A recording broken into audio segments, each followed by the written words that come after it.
نحمده ونصلي على رسوله الكريم أما بعد فأعوذ بالله من الشيطان الرجيم بسم الله الرحمن الرحيم يا أيها الذين آمنوا عليكم أنفسكم لا يضركم من ضل إذا اهتديتم إلى الله مرجعكم جميعا فينبئكم بما كنتم تعملون صدق اللہ العظیم۔ بزرگوں، دوستوں اور عزیزوں، سب سے پہلے یہ بات عرض کر دوں، بعض لوگ مجھ سے درخواست کرتے ہیں کہ کچھ تلاوت کر دیجئے گا، لیکن سچی بات یہ ہے کہ بیان سے پہلے جب کبھی میں نے تلاوت کی، محض تلاوت کے لیے، ورنہ میں نے جو آیت پڑھی وہ بھی تلاوت ہی ہے، لیکن جو تلاوت صرف تلاوت کے لیے ہوئی، جب کبھی میں نے بیان سے پہلے ایسے تلاوت کی ہے تو پھر بیان کرنا مشکل ہو گیا، اور ظاہر سی بات ہے کہ اللہ کے کلام کے بعد پھر کوئی دوسرا کلام نہیں ہونا چاہیے۔ کلام الملوک، ملوک الکلام، کل گزشتہ بھی میں نے ایک مجلس میں اس پر بیان کیا اور ایک واقعہ بھی سنایا۔ ایک مرتبہ شہر برہان پور جانا ہوا، وہاں کے ایک عالم دین نے میرا استقبال کیا اور اس کے بعد یہ درخواست کی کہ اذان دے دیجئے۔ میں نے اذان دے دی، پھر درخواست کی کہ نماز پڑھا دیجئے، میں نے نماز بھی پڑھا دیا، پھر درخواست کی کہ کچھ بیان کر دیجئے، اللہ کی توفیق سے کچھ بیان بھی کر دیا۔ جب ساری کارروائی ہو گئی، نماز کے بعد ایک جگہ پر ہم لوگ جمع ہوئے تو مجھ سے کہنے لگے، مولوی صاحب میں اپنی چند باتیں آپ سے کرنا چاہتا ہوں۔ کہا فرمائیے۔ تو کہنے لگے، جب مجھ کو آپ کی آمد کی اطلاع ملی تو میرے ذہن میں یہ بات تھی کہ کوئی بہت عمر دراز شخص ہوں گے، چونکہ حضرت والا دامت برکاتہم کی نسبت پر ان کے ذہن میں کچھ اور تھا، تقریباً 10 سال پرانی بات ہے۔ پھر کہنے لگے، جب آپ آئے تو بہت سے سوالات ذہن میں گھومنے لگے۔ جب میں نے آپ سے اذان کہنے کے لیے درخواست کی، آپ نے بلا چون چرا اس کو قبول کر لیا، اس سے بہت متاثر ہوا۔ پھر میں نے یہ کہا کہ نماز پڑھا دیجیے، آپ نے اس کو بھی قبول کر لیا۔ پھر یہ کہ بیان کر دیجیے، آپ نے بیان بھی کر دیا۔ میں اس پر آپ کو ایک واقعہ سنانا چاہتا ہوں۔ پھر انہوں نے بتایا، شہر بھوپال میں ایک بہت بڑی شخصیت گزری، حضرت مولانا محمد یعقوب مجددی رحمۃ اللہ علیہ۔ غالباً ان کے پوتے یا پر پوتے ہوتے تھے حافظ سعید صاحب رحمۃ اللہ علیہ، جو بہت بڑے صاحب نسبت بزرگ تھے، اور آج بھی حضرت مولانا محمد یعقوب مجددی رحمۃ اللہ علیہ کی خانقاہ وہاں جاری ہے۔ ایک مرتبہ ایم پی مدھیہ پردیش کے علماء کرام نے کسی عنوان پر ایک میٹنگ لینا چاہی، اور وہاں پر پورے مدھیہ پردیش کے علماء صلحاء سب جمع تھے۔ حافظ سعید صاحب کی صدارت تھی، میٹنگ کا آغاز کرنا تھا۔ حافظ صاحب رحمۃ اللہ علیہ نے کہا کہ پہلے کلام پاک کی تلاوت کرا لی جائے۔ وہاں پر بہت سارے لوگ جمع تھے، پڑھے لکھے لوگ بھی جمع تھے۔ یہ ہوا کہ بھائی آپ تلاوت کر دیجئے، انہوں نے کہا آپ کر دیجئے، انہوں نے کہا آپ کر دیجئے، آپ کر دیجئے۔ اس طرح ایک دوسرے پر ٹھیلم ٹھیلا ہو رہی تھی۔ حافظ صاحب رحمۃ اللہ علیہ بیٹھ کر یہ منظر دیکھ رہے تھے۔ جب انہوں نے یہ منظر دیکھا تو خود سے تلاوت شروع کر دی، اور آپ نے کلام پاک کی تلاوت کی، میٹنگ جاری ہو گئی۔ جب میٹنگ اپنے اختتام کو پہنچی تو لوگوں نے کہا کہ حضرت اب آپ کو فرما دیجئے۔ تو حافظ سعید صاحب رحمۃ اللہ علیہ نے فرمایا، میں نے کلام پاک کی تلاوت کر دی ہے، اب کچھ نہیں کہوں گا۔ اتنی دیر سے میں یہ دیکھ رہا ہوں کہ تلاوت کے لیے ہر ایک آنا کہانی کر رہا ہے، افسوس کا مقام ہے، اور تقریر کرنے کو اپنی شان سمجھ رہا ہے۔ حالات اسی لیے ہے کہ ہم نے کلام پاک سے اپنے رشتے کو توڑ دیا ہے۔ اس کی دو وجہ ہو سکتی ہے۔ ایک وجہ تو یہ ہو سکتی ہے کہ ہم کو پڑھنا آتا ہی نہیں ہوگا۔ آج ایک بہت بڑا المیہ ہے، ہم سب سنی سنائی جو ہے، جیسا سنا ہے ویسا قرآن پڑھ رہے ہیں، سیکھا نہیں ہے قرآن کریم کو۔ قرآن کریم کو سیکھ کر پڑھنا چاہیے، اور جب قرآن کریم کے سیکھنے کی بات آتی ہے تو ہمارے ذہن و دماغ میں مشہور قراء آ جاتے ہیں، قاری عبدالباسط، قاری صدیق المنشاوی، سدیش، شریم، یہ سب اعلیٰ تلاوت کرنے والے ہیں۔ قرآن سیکھنے سے مراد یہ نہیں ہے، بلکہ قرآن مجید کے سیکھنے سے اور تجوید سیکھنے سے مراد یہ ہے کہ سین، شین، صاد اور ثا کا فرق سیکھ لیں۔ اردو زبان میں یہ حروف پائے جاتے ہیں، لیکن ان کی آواز ہم ایک جیسی نکالتے ہیں۔ عربی زبان کی خصوصیت یہ ہے کہ ان تمام حرفوں کی آواز الگ الگ ہے۔ سین کی آواز اپنی ایک الگ ہے، شین کی آواز الگ ہے، صاد کی الگ ہے، ثا کی الگ ہے۔ اسی کو سیکھنے کا نام تجوید ہے۔ اور آج ہم نے تجوید کا اعلیٰ معیار یہ بنایا کہ آواز اچھی، لہجہ اچھا، اور اسی بنا پر ہم کہیں کسی محفل میں تلاوت نہیں کرتے۔ اس میں آواز کا کوئی بہت زیادہ دخل نہیں ہے۔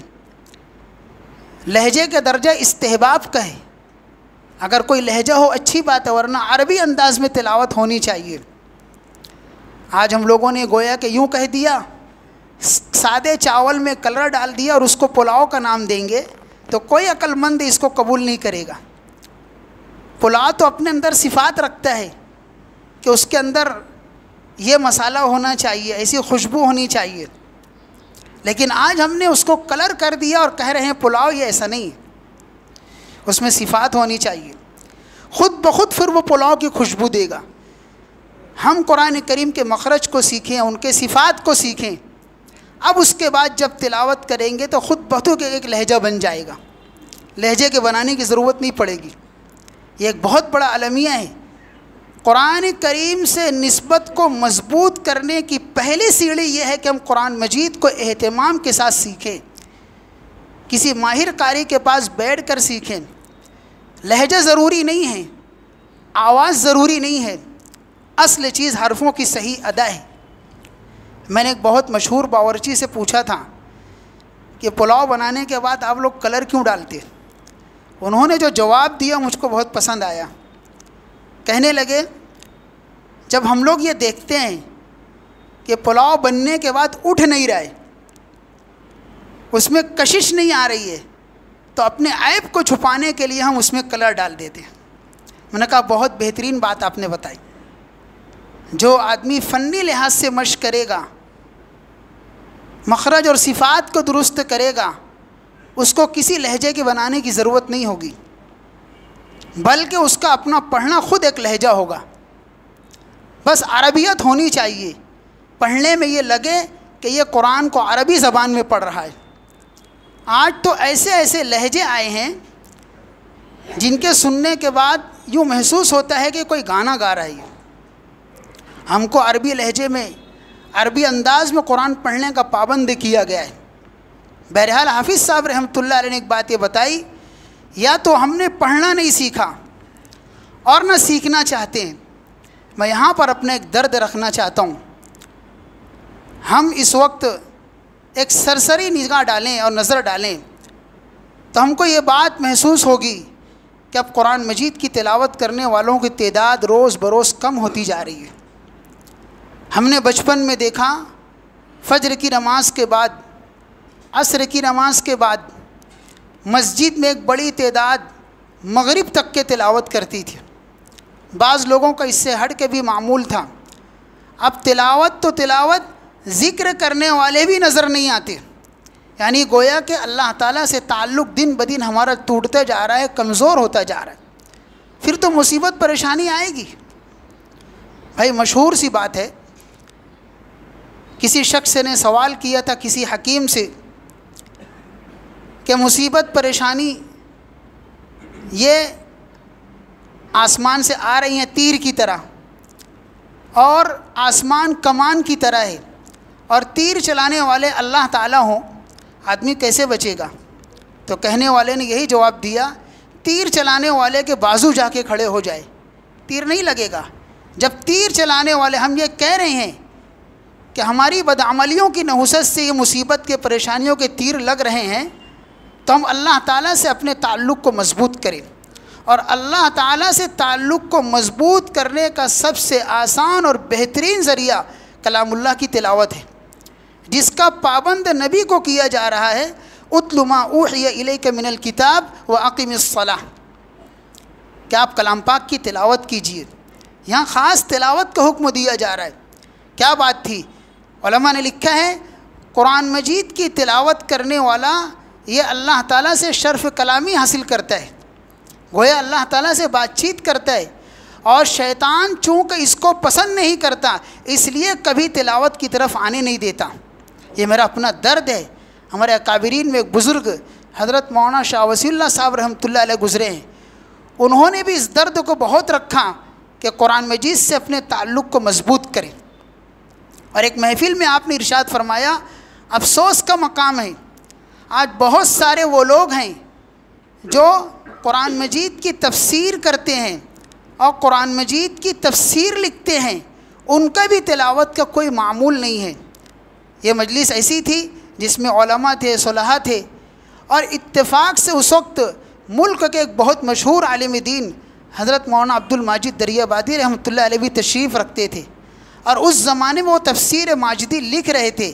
جب حضرت کی زبان سے جملہ نکلا تو مولانا عبد الماجد دریا بادی رحمۃ اللہ علیہ فوراً سمجھ گئے کہ اللہ تعالیٰ نے میرے حال کی اصلاح کر دیا، یہ بات میرے لیے کہی جا رہی ہے۔ اور اس زمانے میں تفسیر ماجدی میں لکھ رہا تھا لیکن میرے اپنے خود تلاوت کا کوئی معمول نہیں تھا، فوراً اصلاح ہو گئی۔ آج ہم خود اپنا محاسبہ کریں، ہمارا روزانہ کی تلاوت کا کیا معمول ہے، ہم اپنے گھر میں لوگوں کو تلاوت کا کتنا پابند کرتے ہیں۔ بہرحال قرآن مجید سے اپنے تعلق کو مضبوط کریں۔ پھر حافظ صاحب رحمۃ اللہ علیہ نے ایک بات یہ ارشاد فرمائی، ایک وجہ تو یہ ہو سکتی ہے محفلوں میں تلاوت نہ کرنے کی کہ ہم کو پڑھنا نہیں آتا۔ یہاں پر ایک بات اور کہہ دوں، ایک عجیب معاملہ ہے ہمارے شہر کا، کوئی شخص مکان کا افتتاح کرتا ہے، دکان کا افتتاح کرتا ہے، بس وہی قرآن خوانی کا اعلان کرتا ہے۔ مکان دکان کا افتتاح ہو، اعمال خیر کے ذریعے ہو، نماز کے ذریعے ہو، تلاوت کے ذریعے ہو، دعا کے ذریعے ہو، قرآن خوانی یعنی قرآن پڑھنا ایک مستحب اور مسنون عمل ہے، عبادت ہے، لیکن فقہا نے لکھا ہے کہ قرآن خوانی کے لیے دعوت دینا اور قرآن خوانی کے لیے لوگوں میں اعلان کرنا، دعوت دے کے جمع کرنا، یہ بدعت ہے۔ ہم افتتاح کریں مکان کا، ہم افتتاح کریں دکان کا، لوگ جمع ہو جائیں، کسی حافظ قرآن سے کہیں ایک رکوع تلاوت کر دیجئے، یا خود صاحب مکان تلاوت کر دے اور وہاں دعا ہو جائے، افتتاح ہو گیا۔ ورنہ ایک عجیب سا منظر دیکھنے کو ملتا ہے، جس صاحب کا مکان ہوتا ہے سب تلاوت کر رہے ہوتے ہیں اور ایسے ہاتھ باندھ کے اس طریقے سے بیٹھے ہوتے ہیں جیسے بہت معصوم ہے۔ ارے بھائی تلاوت کیا ہوتا تو جس درد سے آج تیرے گھر میں تو تلاوت کرتا دوسرا نہیں کرتا، یہ افسوس کا مقام ہے۔ اور دوسرے بیچارے جو تلاوت کر رہے ہوتے ہیں تو ان کا معاملہ یہ ہوتا ہے امام صاحب کو ایسی کنکھیوں سے دیکھتے رہتے ہیں کہ کب امام صاحب بولیں گے فاتحہ۔ افسوس کا مقام ہے، ایک آسان سی چیز ہے ہم نے اس کو مشکل بنا دیا۔ ایک رکوع تلاوت کرا دی جائے، دعا کر لی جائے، افتتاح ہو گیا۔ لیکن چونکہ تلاوت کرنا آتا نہیں، ہم خود تلاوت کرتے نہیں، اور پھر نہ جانے کیا کیا طریقے اختیار کرتے ہیں۔ سب سے آسان ذریعہ یہ ہے۔ بہرحال دوسری بات حافظ صاحب رحمۃ اللہ علیہ نے یہ بیان کی کہ شاید ایسا بھی ہو سکتا ہے کہ ہم تلاوت کرنے کو نیچا سمجھتے ہوں گے اور بیان کرنے کو اونچا سمجھتے ہوں گے۔ تقریر کرنا اعلیٰ کام ہے اور تلاوت کرنا چھوٹا کام ہے۔ بہت افسوس کا مقام ہے۔ حافظ صاحب نے وہاں سب کی اصلاح کی کہ اپنے بیان سے زیادہ قرآن کریم کی تلاوت ہے۔ سب نے اپنے اپنے موقع پر ایسی لچھے اور گچھے دار تقریر کی ہے، لیکن قرآن مجید کی تلاوت سے آنا کانی یہ اچھی بات نہیں۔ بہرحال میں نے بات اس عنوان سے نقل کی کہ تلاوت قرآن مجید کے بعد پھر کوئی بات کہنا ذرا سا مشکل ہوتا ہے۔ اللہ تعالیٰ ہم سب کے سینوں میں قرآن کریم کی اہمیت و عظمت اتار دے۔ قرآن کریم سے جیسی عظمت ہونی چاہیے اور قرآن کریم کی جیسی تعظیم ہمارے سینے میں ہونی چاہیے، آج وہ بات نہیں ہے ہمارے اندر۔ ہم جس دن قرآن کریم کی عظمت کو اپنے سینے میں لے آئیں گے، ہم دنیا میں ہیرو بن کر رہیں گے، چونکہ قرآن کریم کی عظمت ہمارے سینے میں ہے، قرآن سے نسبت ہے ہم کو۔ آج ہم جو جگہ جگہ مارے پیٹے جا رہے ہیں، ہر جگہ ہم پر حالات ہی حالات ہے، اس کی وجہ یہ ہے کہ ہم نے اپنی چیز کو چھوڑ دیا ہے۔ ایمان کے بعد اللہ نے ہم کو قرآن مجید دیا، قرآن مجید کی اہمیت اپنے سینے میں اتارے۔ اس کی اہمیت اور عظمت کی بات یہ ہے، جب کبھی قرآن مجید کو ہاتھ میں اٹھائیں تو یہ سوچ کر اٹھائیں کہ یہ اللہ کا کلام ہے، اور عظمت کے ساتھ ادب کے ساتھ اٹھائیں۔ میرے بزرگوں، ہم اٹھا کر کے دیکھیں صحابہ کی سیرت کو۔ حضرت اکرمہ رضی اللہ عنہ کے بارے میں آتا ہے کہ جب کبھی آپ قرآن مجید کی تلاوت کا ارادہ کرتے تھے، قرآن مجید کو ہاتھ میں لے کر کے، جو اوراق ہوتے تھے ان کو ہاتھ میں لے کر کے یہ کہتے کہتے بے ہوش ہو جاتے تھے، ھذا کلام ربی، ھذا کلام ربی، ھذا کلام ربی، یہ میرے رب کا کلام ہے، یہ میرے محبوب کا کلام ہے۔ اور ہمارا حال یہ ہے، ہم اگر کسی درجے میں تلاوت کر رہے ہیں تو حال یہ کہ ہمارا موبائل بھی ساتھ میں رکھا ہوا ہے، درمیان میں کوئی فون آ رہا ہے تو بات بھی کر لے رہے ہیں، یہ عظمت کے منافی ہے۔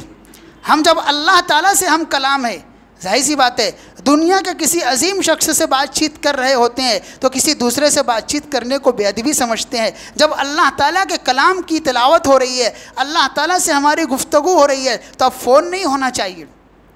ہم نے اپنے اکابرین کو دیکھا ہے، تلاوت سے پہلے ان کا حال تھا، قرآن مجید ہاتھ میں لیتے تھے، اس کو سینے سے لگاتے تھے، اس کو سر پر رکھتے تھے، اور دو زانو بیٹھ کر کے پھر یہ کر کے اس انداز سے تلاوت کرتے تھے، اور اس کی تصدیق کرتے تھے کہ اے اللہ یہ آپ کا کلام ہے، یہ آپ کا کلام ہے، یہ کہہ کر کے تلاوت شروع کرتے تھے۔ یہ ہے اس کی عظمت۔ لیکن آج ہم بس صرف یوں ہی تلاوت کر رہے ہیں۔ میری درخواست ہے، ایک تو یہ کہ تلاوت کا معمول بنائیں، دوسرا ہے کہ قرآن مجید سیکھنے کی کوشش کریں، صحیح سیکھنے کی کوشش کریں، اسی کے ساتھ ساتھ عظمت کے ساتھ، اہمیت کے ساتھ تلاوت کریں۔ میرے بزرگوں، یہ بات درمیان میں تھی لیکن یہ مقدمے کے طور پر آ گئی۔ بہرحال میں نے قرآن کریم کی ایک آیت کی تلاوت کی ہے، اللہ تعالیٰ نے اس میں ایمان والوں کو مخاطب کر کے فرمایا ہے، تم اپنی اصلاح کی فکر کرو۔ اگر تم اپنی اصلاح میں لگے رہو گے، دین پر آنے کی کوشش کرتے رہو گے، اپنی زندگی میں دین لانے کے لیے فکر مند رہو گے، تو وہ شخص جو گمراہ ہے تم کو ہرگز تکلیف نہیں پہنچائے گا، اس لیے کہ تم ہدایت پر ہو، اور تم سب کے سب کو تمہارے رب کے پاس جمع ہونا ہے، پھر وہاں اللہ تعالیٰ یہ بتائیں گے تم کیا کرتے تھے۔ میرے بزرگوں، ہم دیکھیں ہمارے اندر میں کتنا دین ہے۔ آج عجیب حال ہو گیا ہمارے معاشرے کا، ہم اپنے حال کو نہ دیکھتے ہوئے دوسروں کے حال پر نظر رکھتے ہیں۔ جب ہم کبھی اپنے حال کو دیکھیں گے تو پھر وہی کیفیت ہوگی جو حضرت مولانا پرتاپ گڑھی رحمۃ اللہ نے کہا ہے، کھل گئی جب سے چشم بصیرت، اپنی نظروں میں خود گر گئے ہم۔ جب ہم پر ہمارے حالات کھلیں گے کہ میں کس درجے کا گناہ گار اور عاصی ہوں، اور میرا باطن کتنا خراب ہے۔ ظاہر میں ہم بہت اچھے اعمال کر رہے ہیں لیکن ہمارا باطن کس قدر خراب ہے، بدگمانی اندر بھری ہوئی ہے، حسد بھرا ہوا ہے، کینہ ہے، عناد ہے، عصبیت ہے، ایسی ایسی خرابی اندر میں ہے کہ اللہ کو اس کا علم نہیں ہے۔ اللہ کو علم ہو اس کا۔ نبی کریم صلی اللہ علیہ وسلم کی جہاں ظاہری سنتیں ہیں تو یہ نبی کی باطنی سنت ہے کہ اپنے سینے کو کینے سے پاک کیا جائے، اپنے سینوں کو کینے سے پاک رکھا جائے۔ یہ ایک قسم کی گندگی ہے۔ آپ نے ایک صحابی کو مخاطب کر کے کہا تھا کہ فلانے اگر تم ایسا کر سکتے ہو تو کر لو کہ اپنے سینے کو کینے سے پاک رکھو، یہ میری سنت ہے، یہ میری سنت ہے۔ آج ہم میں سے کون لوگ اتنا اہتمام کرتے ہیں کہ روزانہ تنہائیوں میں بیٹھ کر کے اپنے معاملے کی صلح صفائی کر لیں؟ اگر ہم کو کسی نے کوئی تکلیف پہنچائی، اللہ واسطے اس کو معاف کر دے، یہ ہے اپنے آپ کو کینے سے پاک کرنا۔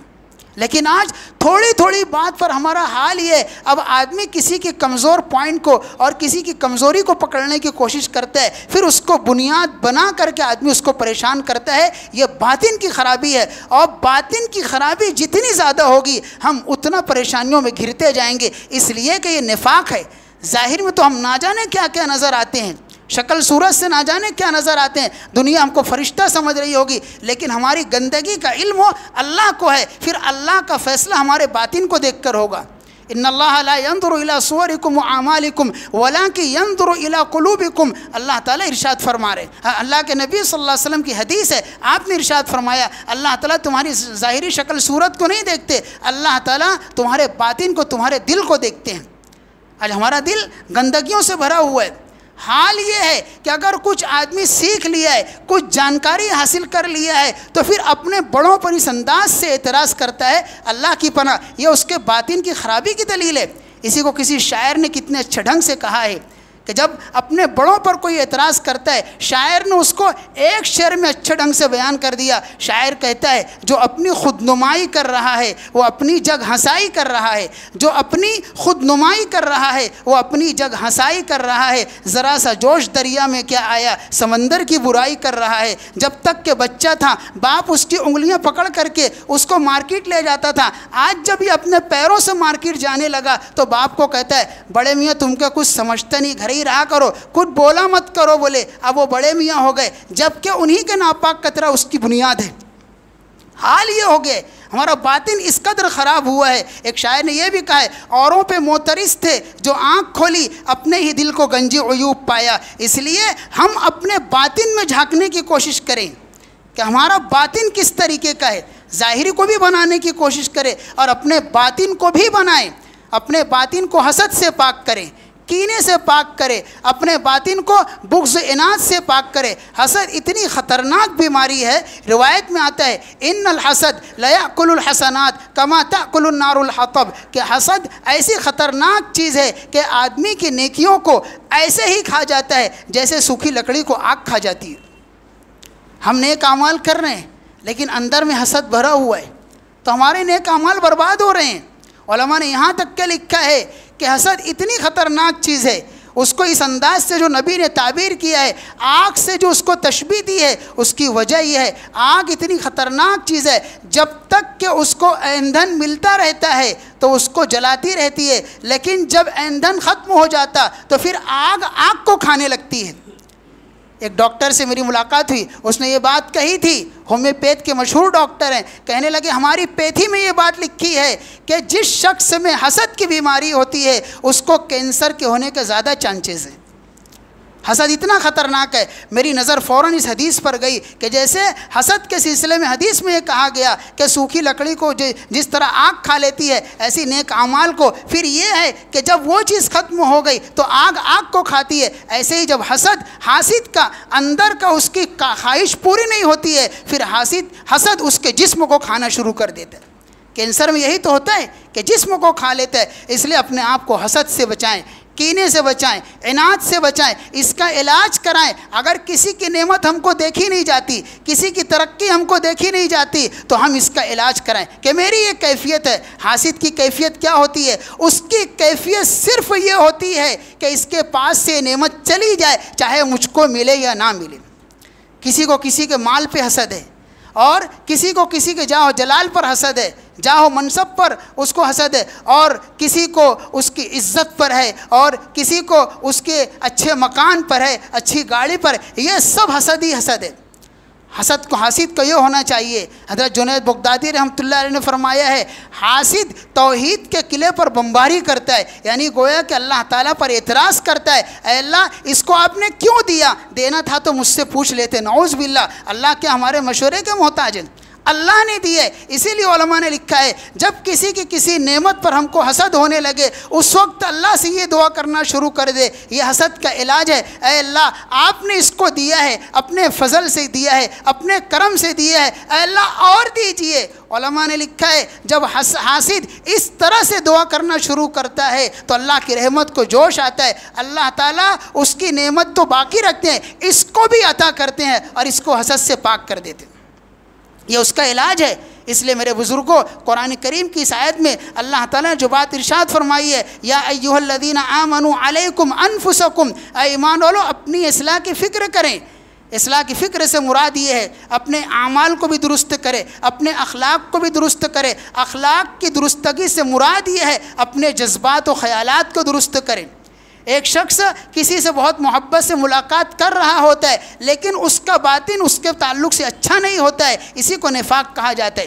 یہ نفاق کا ایک چھوٹا سا درجہ ہے، اس کو بھی درست کرنا ہے۔ ہم ملیں تو محبت سے ملیں، اپنے باطن پر نظر رکھیں۔ یاد کیجئے حضرت حنظلہ رضی اللہ عنہ کو اپنے باطن کی کیفیت کو کچھ الگ تھلگ پایا تو نبی کریم صلی اللہ علیہ وسلم کے پاس فوراً پہنچے کہ اللہ کے نبی صلی اللہ علیہ وسلم، میں جب آپ کے پاس ہوتا ہوں تو یہ کیفیت ہوتی ہے، جب گھر کاروبار بیوی بچوں میں جاتا ہوں تو یہ کیفیت ہو جاتی ہے، یہ نفاق تو نہیں؟ تو نبی نے فرمایا ہر وقت کے لیے الگ الگ حال ہے۔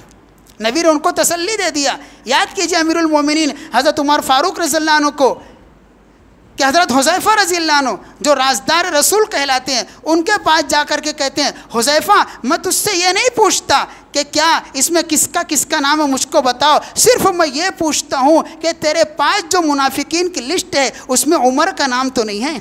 یہ اپنے بارے میں اتنا فکر مند رہتے تھے۔ ایسی ہی فکر جس دن آئے گی میں کہتا ہوں کہ کامیابیاں ہمارے قدم چومے گی۔ آج حال یہ ہے کہ ہم بظاہر نہ جانے کیا کچھ کر رہے ہیں لیکن باطن ہمارا بہت گندا ہو گئے۔ یہ نبی کی سنت ہے، ہم نبی کی ظاہری سنتوں پر بھی عمل کریں اور نبی کی باطنی سنتوں پر بھی بھرپور عمل کی کوشش کریں۔ یہی پیغام ہے، اپنے باطن کو مزکہ اور مصفہ بنانے کی کوشش کریں۔ میرے بزرگوں، نبی کو اللہ نے وہ مقام دیا ہے کہ نبی کو جب کفار اور مشرکین نے پریشان کیا اور یہ کہا کہ آپ اگر اللہ کے نبی ہیں تو اللہ کا عذاب منگا لیجئے، لیکن اللہ نے اپنے محبوب کو مقام دیا اور کہا وَمَا كَانَ اللَّهُ لِيُعَذِّبَهُمْ وَأَنْتَ فِيهِمْ، میرے پیارے میرے لاڈلے میں کیسے ان پر عذاب نازل کر دوں جب کہ تو ان کے درمیان موجود ہے، میں کیسے عذاب نازل کر دوں؟ پھر اور مقام کو بلند کیا وَمَا كَانَ اللَّهُ مُعَذِّبَهُمْ وَهُمْ يَسْتَغْفِرُونَ، اور جب تک کہ یہ امت استغفار کرتی رہے گی ان پر اللہ کا عذاب نازل نہیں ہوگا۔ یہ نبی کا مقام ہے۔ تو میں کہتا ہوں کہ جب نبی کی موجودگی کی بنا پر اللہ کا عذاب رکا ہوا ہے تو جس ظاہر اور باطن میں نبی کی سنت ہوگی وہ کتنا پرسکون زندگی جیے گا۔ نبی کی طرح کھانے کی کوشش کرے، نبی کی طرح چلنے کی کوشش کرے، نبی کی طرح اٹھنے بیٹھنے کی کوشش کرے، یہ ظاہری سنتیں ہیں، اور پھر اپنے باطن کو بھی نبی کے جیسا بنانے کی کوشش کرے۔ نبی کا دل ان تمام گندگیوں سے پاک تھا، صحابہ کے دل ان تمام چیزوں سے پاک تھے۔ ایسے ایسے واقعات صحابہ کے سامنے آتے ہیں معاملات کی صفائی کے سلسلے میں، عقل حیران رہتی ہے۔ نبی کے پروردہ تھے، نبی نے ان کی تربیت کی تھی۔ ہم بھی نبی کی ظاہری اور باطنی سنتوں کو اختیار کریں۔ جب ہم نبی کی ظاہری باطنی سنتوں پر آئیں گے انشاءاللہ ہماری زندگی پرسکون ہوگی۔ اسی کو قرآن میں اللہ نے ارشاد فرمایا الذین آمنوا وعملوا الصالحات طوبی لہم وحسن مآب الذین آمنوا وتطمئن قلوبهم بذکر اللہ الا بذکر اللہ تطمئن القلوب۔ اللہ تعالیٰ نے ارشاد فرمایا ایمان لانے کے بعد جو لوگ نیک اعمال کرتے ہیں، نیک اعمال سے مراد یہی ہے کہ اتباع سنت کا اہتمام کرتے ہیں، اللہ تعالیٰ ان کو خوشحال زندگی عطا کرتے ہیں اور ان کا خاتمہ بھی اچھا ہوگا۔ یہ پیغام ہے۔ اسی کے ساتھ ساتھ یہ بھی فرمایا کہ ایمان والا جو بھی ہوگا اس کو دین و شریعت پر عمل کرنے میں ہی سکون ملے گا۔ تاکید کے ساتھ قرآن نے کہا ہے الا بذکر اللہ تطمئن القلوب، ایمان والے کو سنت شریعت پر عمل کرنے میں ہی سکون ملے گا۔ ہم نبی کے طریقوں کو چھوڑ کر کے سکون پا ہی نہیں سکتے۔ آج ہم خود اپنا محاسبہ کر لیں، میرے گھر میں کتنی سنت، میری ذات میں کتنی سنت، میرے ماحول میں کتنی سنت، سنتوں کو اپنے گھروں میں زندہ کرنے کی کوشش کرے۔ اور اس وقت کا جو سب سے بڑا فتنہ یہ موبائل ہے، سب سے باکمال شخص وہ کہلائے گا جو اپنے آپ کو اور اپنے گھر والوں کو موبائل کے غلط استعمال سے بچا لے۔ ورنہ آج باپ اپنے بیٹوں کو موبائل کے سلسلے میں اس لیے نہیں بول سکتا کہ وہ خود اس میں ملوث ہے، نہیں بول سکتا۔ یہ خطرناک فتنہ ہے، اس کے لیے اب خصوصی دعاؤں کا اہتمام کرنا چاہیے کہ اے اللہ موبائل کے فتنے سے اور موبائل کے شر سے ہماری حفاظت کر لیجیے۔ یہ ایک ایسے سانپ کے مانند ہے کہ جو ادھمرا ہے، وہ کب ڈس لے گا گرمی پا کر ہم اندازہ نہیں لگا سکتے۔ اس لیے اب اس کے شر سے پناہ مانگی جائے۔ یہی ہم کو دین سے دور کر رہا ہے، حالات یہی خراب کر رہا ہے۔ اس وقت کا سب سے بڑا فتنہ ہے۔ اللہ تعالیٰ سے دعا کرنا چاہیے اللہ اس سے ہماری حفاظت فرما دے۔ آج میں اس مقام سے ایک پیغام اور دینا چاہتا ہوں۔ اس وقت ہم دیکھ رہے ہیں کہ اللہ کے فضل سے حج کرنے والے اور عمرہ کرنے والوں کی بہتات ہے۔ لوگ بکثرت حج عمرے کے لیے جا رہے ہیں. یہ اللہ کا بہت بڑا فضل ہے, بہت بڑا کرم ہے. میں ایسے لوگوں سے ایک درخواست کروں گا, چونکہ ہمارے نبی نے ہم کو یہ بات بتائی تھی کہ قرب قیامت میں لوگ حج اور عمرہ ریاکاری کے لیے کریں گے, شہرت کے لیے کریں گے, اور وہ منظر دیکھنے کو آ رہا ہے. اب عمرہ گویا کہ ایک پکنک بن گیا ہے.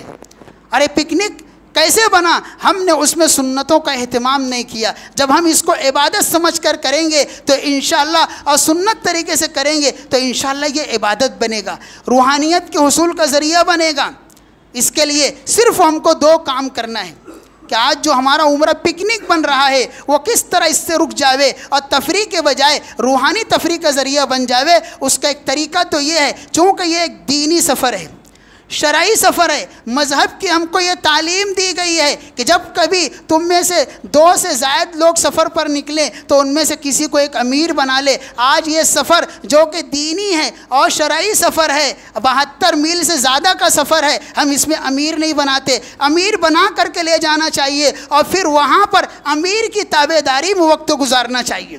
وہاں جانے کے بعد ہر شخص آزاد ہو جاتا ہے اور اپنے طور پر سارے اعمال کرتا ہے اور اپنے طور پر گھومنا پھرنا مچائے رہتا ہے. جب امیر ہوگا, اس کی تابع داری ہوگی تو ہمارا نفس قابو میں ہوگا. ورنہ دیکھنے کو یہ بات مل رہی ہے کہ وہاں جانے کے بعد, عمرہ کر لینے کے بعد بس پورا وقت موبائل میں ضائع کرتے ہیں یا تو مارکیٹ میں ضائع کرتے ہیں. یہ افسوس کا مقام ہے. علماء نے لکھا ہے حج عمرہ کر لینے کے بعد, حج اور عمرے کی قبولیت کی علامت یہ ہے کہ آدمی کی زندگی بدل جائے, آدمی کی زندگی بدل جائے, فکر آخرت آ جائے اور دنیا سے بے رغبتی پیدا ہو جائے. تو ظاہر سی بات ہے یہ قبولیت اور وہاں کے نور کے حاصل ہونے کی علامت ہے. ہم وہاں سے جا کر آئیں اور زندگی نہ بدلے, گویا کہ ہم نے وہاں پر بغیر عظمت کے اور بے ادبی کے ساتھ وقت گزارا ہے. اس لیے ہماری زندگی میں چینجنگ نہیں آئی, ہماری زندگی نہیں بدلی. وہاں ہم نے اللہ کی بڑی بڑی نشانیوں کو دیکھ لیا, صفا اور مروہ دیکھا, کعبہ دیکھا, اللہ کے نبی صلی اللہ علیہ وسلم کے مزار کو دیکھا. یہ سب اللہ کی بڑی بڑی نشانیاں ہیں. اگر ان کے دیکھنے کے بعد بھی فکر آخرت نہیں پیدا ہوا تو بہت افسوس کا مقام ہے. تو اس کا پہلا ذریعہ یہ ہے کہ وہاں کے سفر پر جائیں تو اپنے میں سے کسی ایک کو امیر بنا لے, اور امیر اس کو بنائیں جو راستے کا تجربے کار ہو, جو دین کا اچھا خاصا جانکار ہو, یا کسی عالم ربانی کو امیر بنا کر لے جائیں. اور دوسری چیز یہ ہے جب ہم اس سفر کا ارادہ کریں تو سفر پہ جانے سے پہلے 15 دن بلکہ 1 مہینہ کم از کم, میں کہتا ہوں 15 دن بہت کم ہوتا ہے, کسی عالم ربانی کے پاس جا کر کے یا کسی ایسے شخص کے پاس جا کر کے جو یہ سفر کیا ہے, اپنا روز آدھا گھنٹہ فارغ کر کے وہاں جا کر بیٹھیں, تاکہ جو وہاں سے دیکھ کر وہ آئے ہے اس کے سینے میں جو عظمت ہے اس جگہ کی, وہ عظمت ہمارے سینے میں آ جائے. جب تک کہ عظمت نہیں ہوگی وہاں کے آداب کا لحاظ کرنا دشوار ہوگا, اور یہ عظمت پیدا ہو سکتی ہے تو اہل عظمت کی صحبت سے پیدا ہو سکتی ہے. اور دوسرا طریقہ اس کا یہ ہے ایسی کتابوں کا مطالعہ کیا جائے جس میں مکہ مدینے کے فضائل بیان کیے, اور فضائل حج سے کوئی اچھی کتاب نہیں ہے اس وقت جس میں بہت اچھے انداز سے شیخ الحدیث رحمۃ اللہ علیہ نے حج کے عنوان سے ساری باتوں کو جمع کر دیا. زبردست کتاب ہے. جانے والا فضائل حج کا مطالعہ کرے, اور جو لوگ وہاں جا کر کے آئے ہیں ان کے پاس بیٹھے روزانہ جا کر کے اور کچھ سیکھے. ایسے لوگ بھی جا رہے ہیں. خود میرا اپنا ذاتی تجربہ ہے. ایک سفر میں کچھ لوگ ملے اور فلائٹ میں میرے پیچھے بیٹھے ہوئے تھے, مجھ سے کہنے لگے مولانا ہم لوگ کو لبیک پڑھا دیجئے. جب میں نے ان کو لبیک پڑھانا شروع کیا, ان کے پڑھنے کے انداز سے یہ لگ رہا تھا کہ ان کو لبیک بھی یاد نہیں ہے. اندازہ لگائیں, یہ سیکھنے کی چیز ہے. لبیک یاد کرے, کچھ کلمات یاد کر لے, تسبیحات یاد کر لے, سورہ فاتحہ یاد کر لے, کم از کم 4 صورتیں نہیں تو 2 صورتیں تو ضرور یاد کر لے ہوئے. آدمی جب اس سفر کی شروعات اور اس سفر کی تیاری اس انداز سے کرے گا, انشاءاللہ جب وہاں سے جا کر واپس آئے گا اس کی زندگی بدل چکی ہوگی. میں اللہ تعالیٰ سے دعا کرتا ہوں کہ اللہ تعالیٰ ہم تمام لوگوں کو ان تمام باتوں پر عمل کی توفیق عطا فرمائے, اور ہم سب کو اپنی اصلاح کی حقیقی فکر عطا فرما دے. وآخر دعوانا ان الحمدللہ رب العالمین.